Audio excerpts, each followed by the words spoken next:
Hello and welcome. इस video में हम उत्तराखंड से संबंधित महत्वपूर्ण प्रश्नों का अगला भाग देखेंगे। तो शुरुआत करते हैं। हरिद्वार के पूर्व की ओर शिवालिक के नील शिखर पर किस देवी का मंदिर स्थित है? तो शिवालिक के नील शिखर पर स्थित है मनसा देवी का मंदिर। अगला प्रश्न है, राजा विक्रमादित्य ने भाई की याद में हरिद्वार में गंगा पर सीढ़ियों का निर्माण कराया था। यह वर्तमान में किस नाम से जाना जाता है? तो राजा विक्रमादित्य ने जो अपने भाई की याद में हरिद्वार के गंगा नदी पर सीढ़ियों का निर्माण कराया था, इसे वर्तमान में हर की पैड़ी नाम से जाना जाता है। अगला प्रश्न है, देहरादून क्षेत्र 1804 ईस्वी से 1815 तक किन शासकों के अधीन रहा था?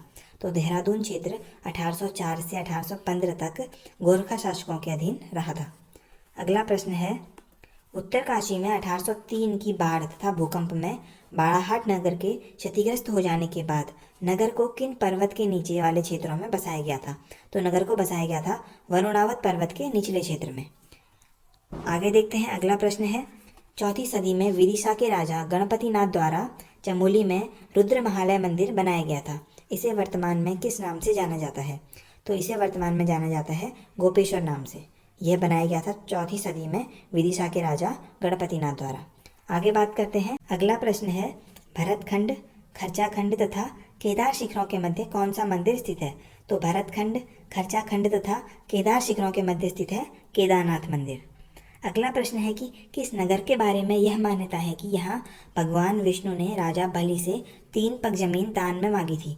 तो वह स्थान है देवप्रयाग, जहाँ पर भगवान विष्णु ने राजा बलि से 3 पग जमीन दान में मांगी थी।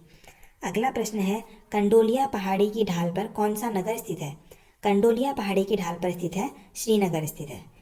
अगला प्रश्न है, नैनीताल में काठगोदाम तक रेल लाइन का निर्माण कब तक पूरा हो चुका था? तो काठगोदाम तक रेल लाइन बिछ चुकी थी 1882 यानी 1882 तक पूरी काठगोदाम तक रेल लाइन का निर्माण हो चुका था। आगे देखते हैं। अगला प्रश्न है कि अल्मोड़ा में स्थित गणानाथ शिव मंदिर की चोटी पर किस देवी का मंदिर है?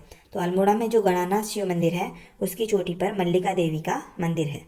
अगला प्रश्न है कि पार्वती ताल कहाँ पर स्थित है? पार्वती ताल स्थित है ओम पर्वत पर। अगला प्रश्न है, भद्रकाली शक्तिपीठ, जहाँ माता के महाकाली, महालक्ष्मी तथा माँ सरस्वती तीनों रूपों में मूर्तियाँ हैं, यह किस जिले में स्थित है? तो भद्रकाली शक्तिपीठ स्थित है बागेश्वर जिले में।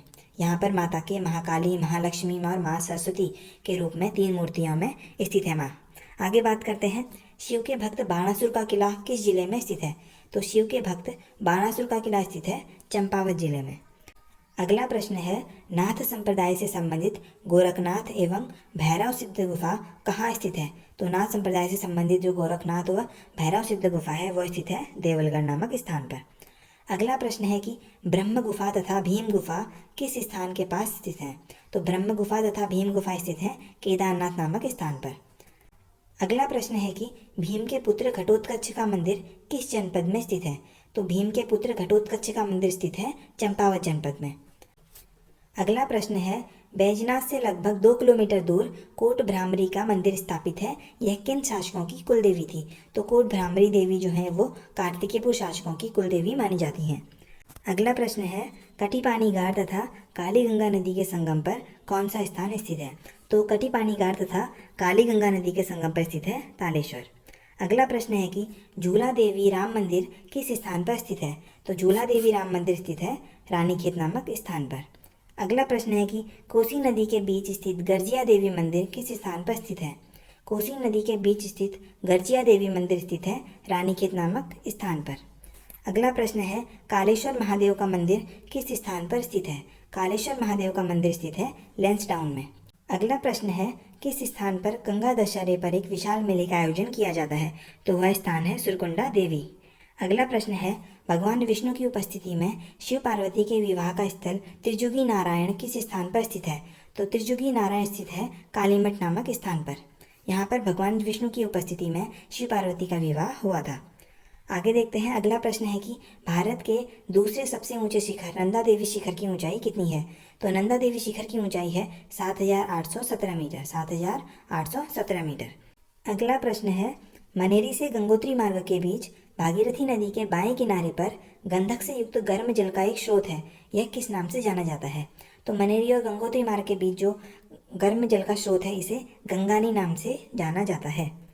अगला प्रश्न है, लक्ष्मण झूला से 8 किलोमीटर दूर शिवजी का वह कौन सा मंदिर है जिसके पास शुंभ निशुंभ पर्वत भी स्थित है? तो शुंभ निशुंभ पर्वत स्थित है, इसके बगल में यह मंदिर है नीलकंठ महादेव मंदिर। यह लक्ष्मण झूला से 8 किलोमीटर दूर स्थित है। आगे बात करते हैं। अगला प्रश्न है, पुराणों के अनुसार हरिद्वार के किस घाट में दत्तात्रेय ऋषि द्वारा एक पैर पर खड़े होकर तपस्या की गई थी? तो पुराणों के अनुसार जिस स्थान पर दत्तात्रेय ऋषि द्वारा एक पैर पर खड़े होकर तपस्या की गई थी वह स्थान है Kushavarta Ghat. So that's all for now. Thank you for watching this video.